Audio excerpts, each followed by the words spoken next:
All right, everyone. I am here with Jimmy Whitaker. Jimmy is a data science evangelist with Pachyderm, and we are about to jump into a demo of Pachyderm for the TWiML AI Solutions Guide. Welcome, Jimmy. Thank you, Sam. Thank you. Hey, before we get into the demo, why don't you tell us a little bit about Pachyderm? Sure. So I actually joined Pachyderm after being a customer of Pachyderm for a little while. But Pachyderm is essentially a data science platform, but I usually refer to it a little bit more as a kind of a general data analytics platform. And so it does this by incorporating two things that I think are very important, which are data versioning as well as data pipelines. And so essentially the platform's really useful because I think these two components need to be really tightly coupled in the machine learning development process, but typically they aren't. And so we'll be kind of showing why they should be tightly coupled and what benefits we see with that as we go through the demo. Awesome. So set us up for the demo a little bit. What's the scenario that you're going to be walking us through? Yeah, sure thing. So we'll actually be walking through a pretty standard example, which is the Boston housing prices data set. So this is a typical example of a regression problem using structured data to predict housing prices from a few different variables. So what we'll actually be going through is kind of showing a little bit about how that would work in Pachyderm, and also some of the benefits of using Pachyderm for especially things that center around data and data versioning and how data changes during your data science workflow. That typically doesn't happen within like the Boston prices or Boston housing prices example, but in real world machine learning, we see a lot of changes in our data or a lot of things that have dependencies that we need to manage. And so we'll do a modification of Boston housing prices to show that. Okay. And so that's a kind of standard ML example. What's the broader range of use cases that you tend to see folks applying Pachyderm to? Yeah, absolutely. So Pachyderm's a really general platform just overall. I know at least when I was a user of Pachyderm, we used it pretty heavily in a variety of situations, mainly speech recognition and NLP, but we've seen people use it for computer vision, image processing, video processing, all sorts of things. And yeah, the general concepts around data, version data, and pipelines. Anytime you need some combination of those things and reproducibility, then those are really these are really good sets of tools where that's necessary. So I could go into too many details. I may talk a little bit about that if we have some time at the end about how we were managing our speech recognition workflows and how we were managing the data to update our models inside of Pachyderm to make that an easier process to manage overall. Awesome. Awesome. Well, let's jump into the demo. Sure thing. All right. So here, first off, I'm actually running all of this on Pachyderm Hub. So we recently launched Pachyderm Hub, so I've got to give a little bit of a shout out to it. But it's nothing too complex here. Basically, it's a hosted version of Pachyderm. We also have a free tier, so if anybody wants to try out this example, we can link to that however we would like. And you can get a 4-hour workspace, not just one, but you can continually get a 4-hour workspace to try some stuff out. And then we have pro tiers and custom tiers if people want to use GPUs and other types of things on that cluster. So firstly, what I'm going to be doing is I kind of want to set the stage with talking about how the difference between machine learning and traditional software development. So with traditional software development, we're really used to this. We're really used to managing code via DevOps and via like unit test, integration test, deploying to production, CI/CD, all these types of things. But software development is really different from machine learning development in that there's only one moving piece, and that's the code. And so we've gotten really good at managing this, but now we actually, in machine learning, we sort of have two moving pieces. And I think when we try to treat those as one moving piece, then that's when things start to break down. And that's where Pachyderm actually comes in really handy. And those two moving pieces are code and data. And so we have the iterations and developments on our code and our techniques to create machine learning models or what techniques we're going to use to learn from the data. And then we also have that data that is changing in other ways. And so we may be adding more data. We may realize we have some labels that are different from what we would actually like and have to relabel data. All these types of things that can go into changing data or even just incorporating data from a production environment back into a retrain of our model. And so at least what I noticed with machine learning from that front, to do that quickly, you really need the right tool set, and these things need to be managed like code. So for example, you need to have the ability to version your data. You need the ability to run pipelines based off of your data, reproduce a model if something has gone wrong, change your data, and then produce a model off of that new model, but still have a reference back to it. So data lineage is starting to come into play here.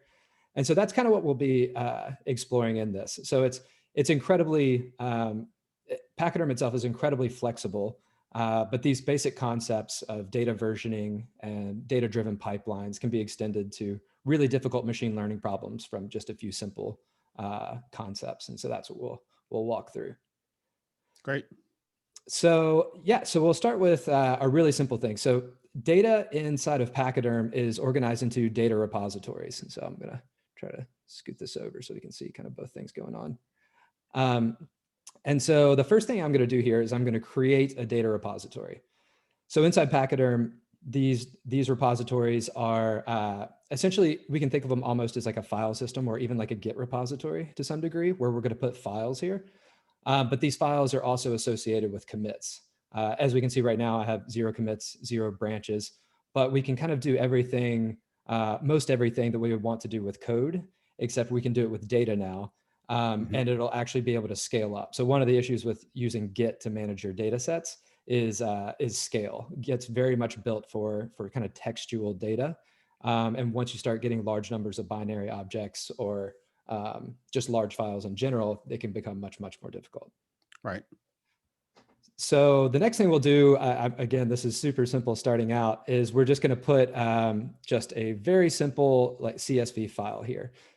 So this is, we're just using the pack control. We're just doing this all from the command line, the pack control put file CSV, and we're putting it on our master branch. And we can also tell it what we want to name the file that's uploaded.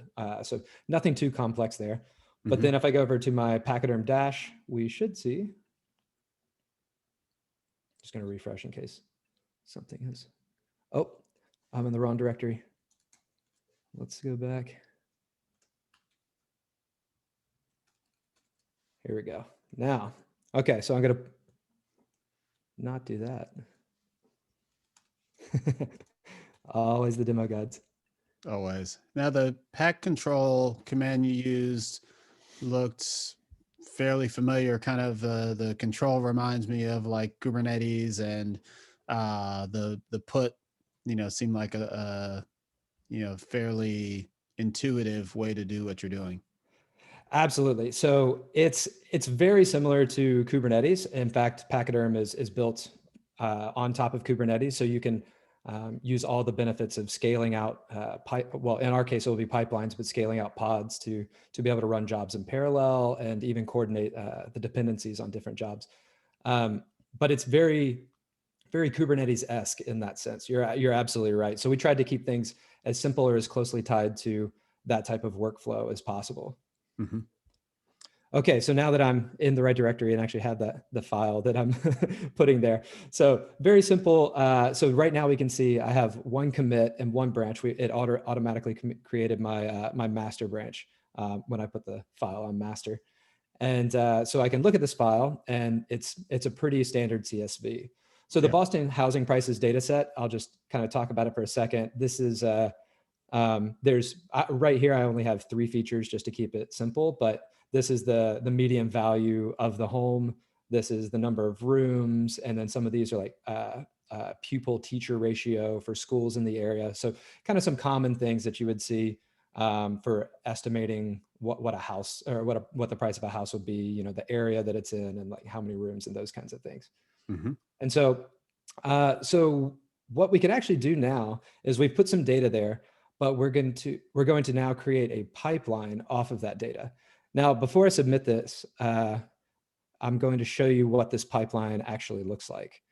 So a pipeline in Pachyderm is essentially, I mean, it can be a JSON file or a YAML file, but essentially it's a Docker execution that has a Docker image that's going to be pulled in.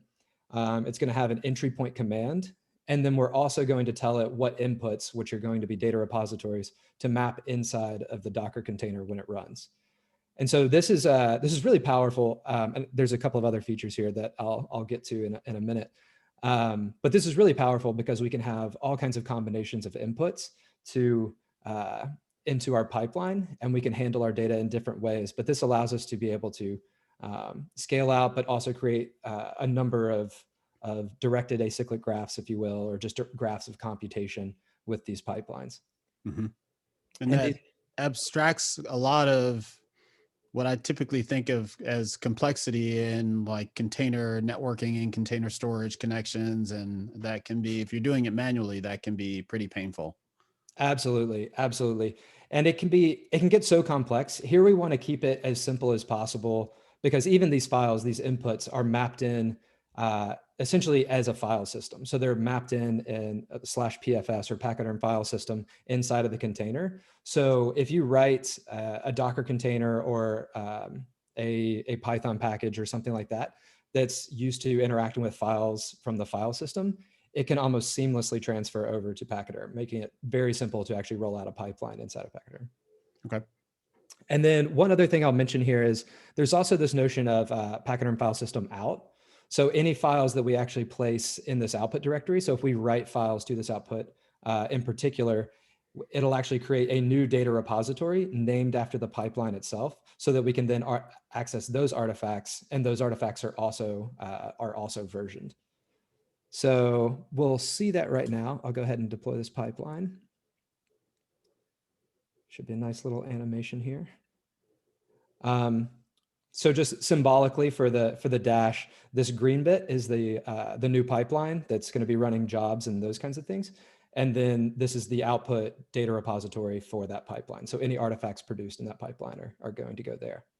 So if we look at this, we can see, this job's already finished, but essentially it'll start a job because Pachyderm is really good about being data-driven in nature. So these pipelines, when you deploy them, according to our pipeline specification, we can see what data is going to be mapped in, and Pachyderm can be aware of, or it essentially maintains an awareness of what data it depends on. So whenever that data changes, or if there's new data present, and it hasn't run a job for that data, it'll recognize that and automatically kick off a job, allocate the resources, and actually run the job and compute the artifacts that are, in our case, we're just doing some data analysis here. Okay. So we can see this job already ran. We can see the image and the entry point and commands and those kinds of things. And then if we look at our output, I may have to just refresh this. This dashboard is an older version, and we're in the process of rolling out the new one. So if you see a couple little clunky bits here, they're going to be solved relatively soon. So in this output of our data analysis, I've just done a couple simple things, computing a correlation matrix for my data, and then also just a pair plot of how this data is related to each other. So these can be kind of some really nice standard statistical measurements for your data, just to understand what's going on in the data. This can be really useful, and we'll see why this is useful here in a minute. And for clarity, those are being created by your Docker container that you've wired up to the data. That's correct. It's running this Python command, my data analysis Python file, taking an input CSV, and then writing an output to our output repository. And the outputs that it's writing are these two images right here. But you can essentially run any type of Docker execution inside of a pipeline. It's really flexible in that. So you're not tied to Python necessarily. If you have something that's written in Go or Rust or anything like that, you could do that as well. Mm-hmm. So the next thing that we're going to do is I'm going to add another pipeline. So this one's going to be a splitting pipeline. And essentially all that we're trying to do here is we're going to split our data into a training and testing set. But I can actually run this in parallel to our data analysis job. For instance, my data analysis isn't really dependent in this scenario on the data splits, the training and testing splits that I create. But if it were, I could have the split be the input to my data analysis pipeline. I could just move that over if I wanted to reconfigure it. So this one's also another pretty simple workflow. Just going to refresh one more time. And this is just splitting, again, very simple, taking this original CSV file that we have here, our housing simplified data, and we're just splitting it into, it's the wrong one, splitting it into a test CSV file. Here it's only 11 examples, and then our training CSV file. So nothing too complex. And then, as you probably guessed, we're going to now run another pipeline that is our actual regression pipeline. And so this regression pipeline is slightly different in that we're making it depend on the output of our split pipeline. So this will kick off and may take a quick minute to run, but it's taking in these training and testing CSV files, and then it's actually training the model. And once it's finished, it'll output our model as well as some statistics on the model itself. So it looks like that has finished up. And so I'm we curious, as you do this, would you typically use this approach as part of your exploratory data analysis phase if you're just starting to get familiar with the data and produce some of the basic charts that your analysis job runs, do some initial regressions? Would you use Pachyderm kind of early and often, or would you typically use it later in the process when you're trying to productionalize or operationalize a model that you've already invested some time in developing? It's a really good question. So in this case that I'm showing right now, this is definitely more geared towards the operationalizing that you just mentioned. Words are tough sometimes. It's definitely more geared towards the operationalizing aspect in this scenario. So we've already got some code that we've built and we're putting into Docker containers. And as we'll see in a minute, when our data changes, we want to make sure that everything's up to date, that we're capturing those changes and using them in the right way. I will say that when I'm developing something from scratch, early stage kind of experimental work, what I'll end up doing, and we're in the process of building some products around this, but what I'll end up doing is I'll run a pipeline that's more of that's a Jupyter notebook, if you will. And so I'm actually able to interact with this version data and then also iterate inside of a notebook environment to figure out, okay, what does the data look like? What's the shape? What kind of experiments do I need to do on this to get it to where I want it to be? And then I'll migrate that into a data repository, or sorry, not a data repository, a code repository, or create a pipeline based off of that I can have that consistently doing. For instance, like the splitting aspect here, I would run a Jupyter notebook in place of this, figure out how I wanted to split my data, turn that into a pipeline, and then I would run a new notebook with a Jupyter notebook in it on top of my split data, and then figure out how I wanted to run my regression. So I kind of daisy chain if I was starting from scratch, but if I already had some data, then I would just figure out the entry points and make pipelines out of them. Yeah, I think that was my intuition. Early on in the process, you're manipulating data, and if you've worked with a big Jupyter notebook, you know that you'll end up running steps in different orders if you're not careful. And I could see a workflow where you do something quickly in a notebook, it works, you shift it into a pipeline here so that you have some kind of guaranteed repeatability, and you can also track the evolution of your data and your data set as you're doing it. It seems like I can see how that might be useful. Absolutely. It almost protects you from yourself a little bit. And I need a lot of protection from myself. So do I. So do I. The number of times, how do I reproduce this notebook result that I got? And there's no telling what I executed multiple times in a row. But yeah, just being able to iterate it like that. And like I said, we're trying to build out some things to make that even easier. And I won't give away too much on that because I'm really excited about it though, because the developer experience, integration with notebooks more deeply. Yeah, absolutely. So integration with notebooks more deeply, being able to access the Pachyderm file system in more robust ways. There's some other ideas about how we access and interact with datums. So we could split our data and run a bunch of containers in parallel, but for debugging, that if you have one datum or one piece of data that's bad, you don't want to rerun everything every single time. You would want to interact with a single datum, if you will. But yeah, Got I'm it. just mainly throwing that out there as teaser more than Yeah. anything else. All right. So catch us up with what we've accomplished in the demo scenario so far. Absolutely. So what we've done is we've uploaded a housing prices CSV file. So this has some data around the average housing price, the housing prices of houses inside Boston. And what we're going to do is train a regression model. So what we've done is we've built a few pipelines to this end. One is just doing data analysis to tell us what's in our training or in our data set. One is doing splitting to split our data into training and testing data. And then the last one is doing this training a regression model for our data that we've given it. And so the output of our regression pipeline, so we have our actual model itself.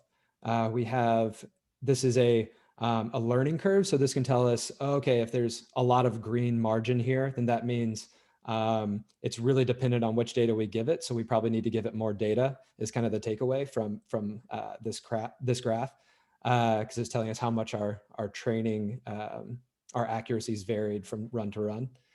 And then I also just have like the test score as well. This is just a simple text file for right now. And we can see there's a lot of room to improve. So we're only getting it right about 7% of the time. But if you recall, we only had about 100 examples initially. So how much can you learn from 100 examples? Probably not too much. So what we could do if we really wanted to, we could download our model and then move forward with it. But what we're actually going to do is we're going to update our data set, and we're going to try to incorporate more data to see if we can improve our model. And so one other quick thing that I'm going to note here is, let's see. For each one of these pipelines, you can see I just created a pipeline.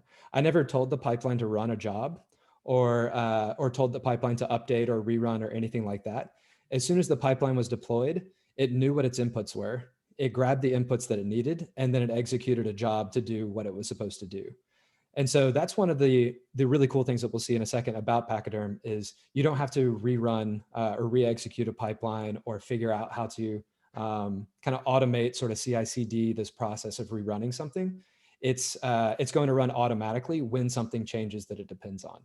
And that's one of the really cool things about this. So what we're going to do now is we're going to update our data set, and we're just going to override it to keep it simple. We could append to a data set if we wanted to. There's a few different ways that you can put data into Pachyderm. But here we're just going to overwrite that original file. So if I look into this CSV data repository now, we have 2 commits, still 1 branch. Everything's being committed to master right now, but we could create different branches if we wanted to try things out.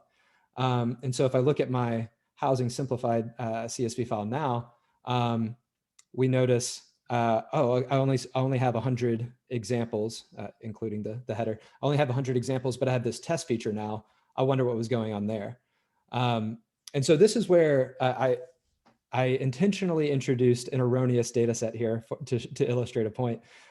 So we can, if we went through this all the way down to our regression pipeline, we see, okay, there's 2 commits. It's actually run the split, it's run the regression. It's already kept us up to date with everything just by adding a new file or updating the original file.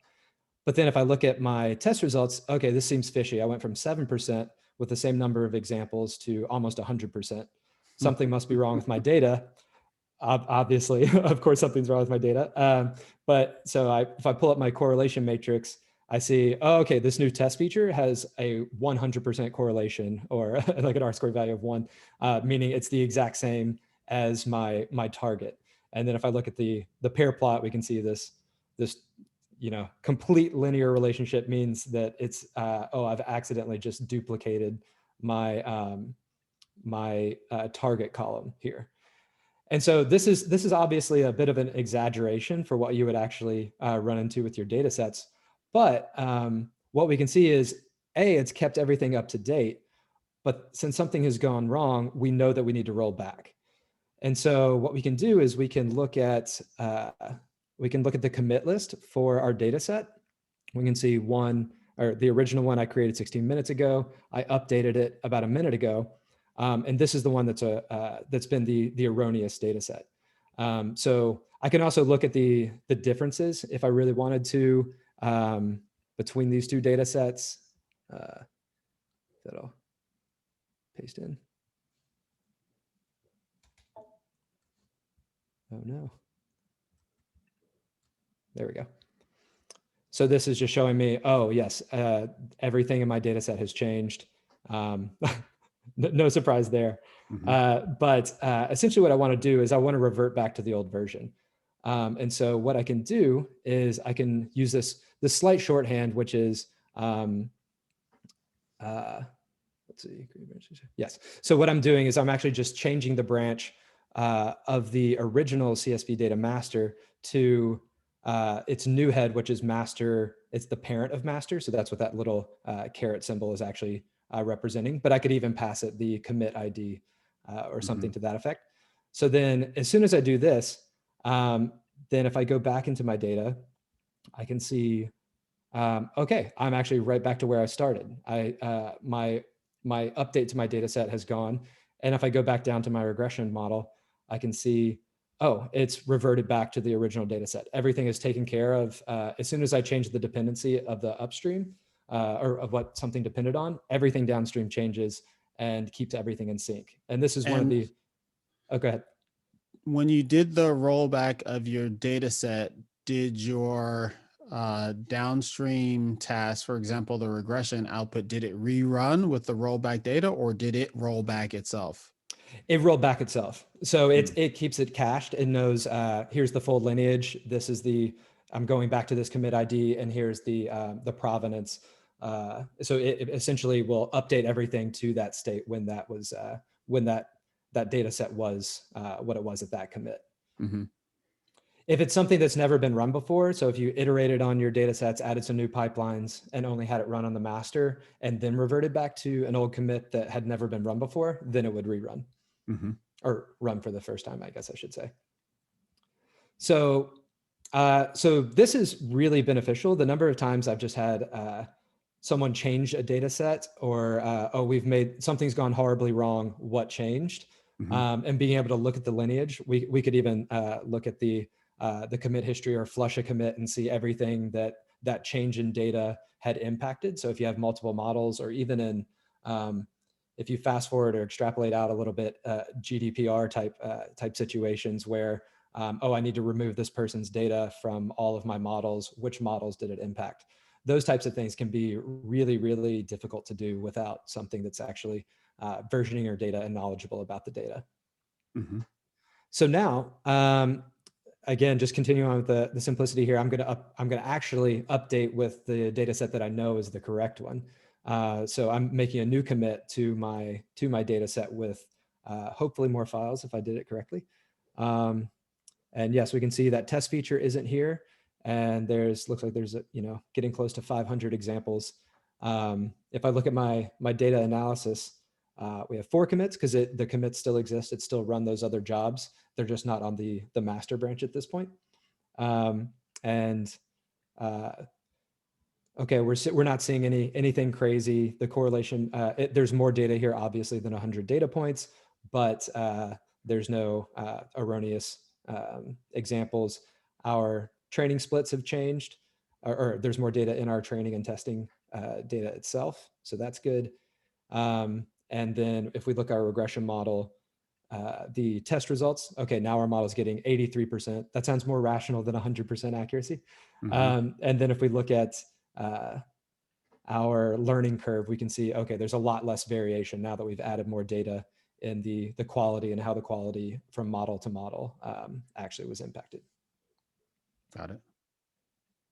So that's kind of really exciting, like in my opinion, for what Pachyderm is capable of. The fact that it's running on top of Kubernetes, it can scale to pretty much any size that you really need it to. We can also do a number of other things with these pipelines and have them either run in parallel. So there's ways to split your data to run it across or run it in parallel jobs inside of a pipeline if you're wanting to do that. But then Kubernetes is also managing all of this. So if you have certain requirements, either memory or GPU requirements, then you can add that really simply into your pipeline definition, and you can see, you can have it enable that from your Kubernetes cluster. Mm-hmm. So this is a very simple scenario to illustrate some of the core capabilities of the product. I'm curious about the other end of the spectrum and what it tends to look like when things are more complex or real world, shall we say. For example, you're starting with the CSV data file here. Often in the enterprise type of environment, the source data is in some other system and you're not copying it into the CSV to start. What are those kind of more complex scenarios tend to look like? Yeah, absolutely. So there's a couple of features in Pachyderm that make moving from this sample, we're manually uploading data, to something that's a more enterprise ready, robust set of capabilities. So one is a pipeline type that's called a spout. And so these spouts are able to connect to either a Kafka queue or like a SQL database. And what we can do is either have it pull data with some regular cadence, or even push data to these queues and these spouts to actually ingest the data constantly. Mm-hmm. And so those are really good for writing either ETL or adapters or whatever you have to your data lake to be able to ingest the data. And whenever that data is ingested, it's automatically versioned. And so Pachyderm is really smart with how it versions the data as well. If you ingest the same file multiple times, it can recognize that this is the same object and won't duplicate it into the, it's essentially a key value store like an S3 or a Minio backend that's actually running behind this. Mm-hmm. And so anytime you actually, Pachyderm is smart enough to know these two are the same object. I don't need to duplicate it. I can just reference it. And those things can be really useful just from a complexity management, and even just how much space you're using inside of S3 or Minio or Google Cloud storage, whichever you're using. And then even from the more complex use cases as well. So we just showed, okay, we're training a regression model, doing some data analysis. You can do a lot of different things with this. And so one thing that kind of the high level abstraction is that we're providing a way to manage the data, but not only the data, but the data plus code artifacts. So this is kind of where I talk about this as the kind of the two loops in machine learning, that you're iterating on your data and you're iterating on your code. But it's a symbiotic relationship. So these two loops connect at different points. The obvious one is when you're training a model, and you need to manage and version and track the artifacts that are created from that process. And so what Pachyderm does, like Git and DevOps and everything, is incredibly well suited to handle the iterations on your code. But there hasn't really been a good way to manage and kind of track and version your data, and then even more so the data plus code artifacts. And so Pachyderm is sort of that kind of lower level platform that allows you to combine these two loops, or where these loops interact, and then still keep reproducibility and even know what's impacted what. How did these two pieces come together to produce something new, and what changes went into actually producing something new. Got it. And are all of the jobs or pipelines, the green chevrons, are those all either in this example or in general? What are the different ranges of things that those can be? You showed us Docker container. I'm not sure if Split is a kind of higher level abstraction that you provide, or if you're just punching into a Docker container also there. What are there out of the box things that you can do without going into without writing your own code, or are you generally using Docker or some other code artifact in building out these pipelines? Yeah, it's a good question. So in general, they're always Docker based containers or images that are being run. There are some we have plenty of examples of how to do different types of workflows.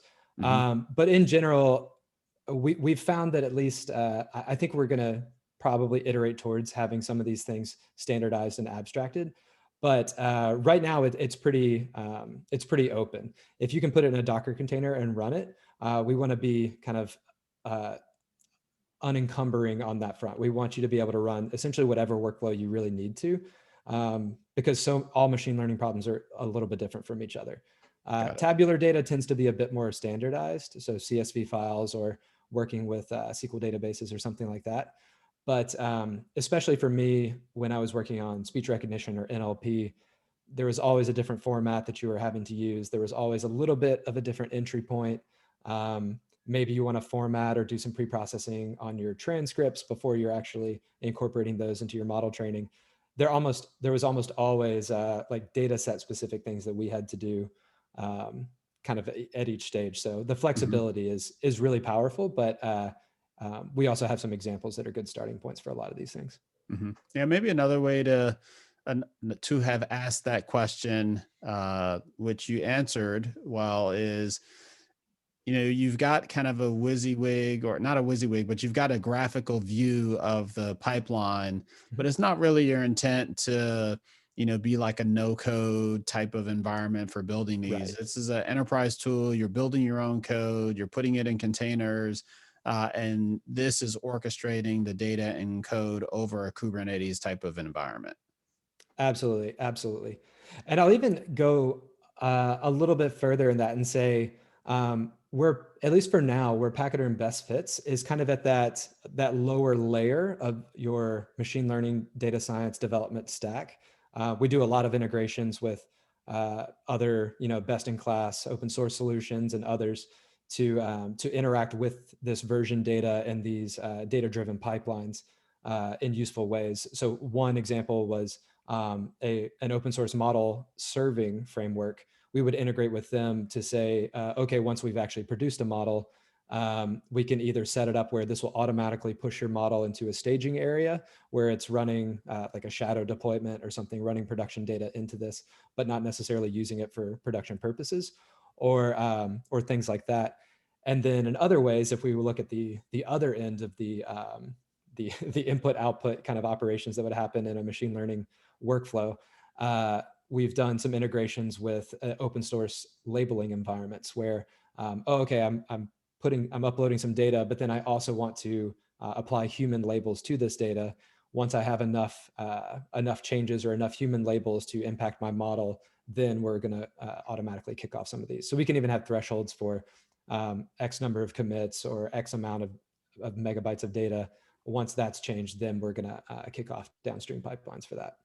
Okay, well, that's a great addition. So where this fits in the ML lifecycle is from data acquisition or creation to model deployment, like kind of butting up against model deployment, but that's typically another system that you're supporting.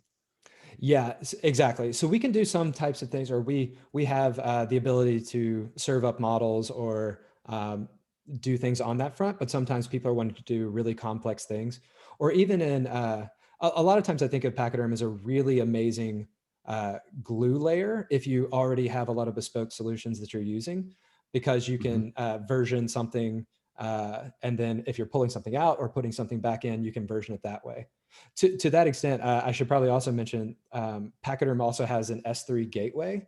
So what you can do is you can actually upload files, essentially how it looks like you're uploading to S3 or to Google Cloud Storage or whichever. But instead of typing just the data repository as the name of the bucket, it would be branch.bucket name or data repository and then file. And Pachyderm will automatically version it, but it looks like you're just talking to an S3 backend. So there's some nice ways to make it interact with tools maybe that you're already using. Okay, very cool. Hopefully that made sense. I don't know if I No, said it that the does. weird It way. does. It does. Awesome. Well, Jimmy, thanks so much for the demo and answering all my questions. Awesome. Thanks for having me, Sam. I appreciate it. Thank you.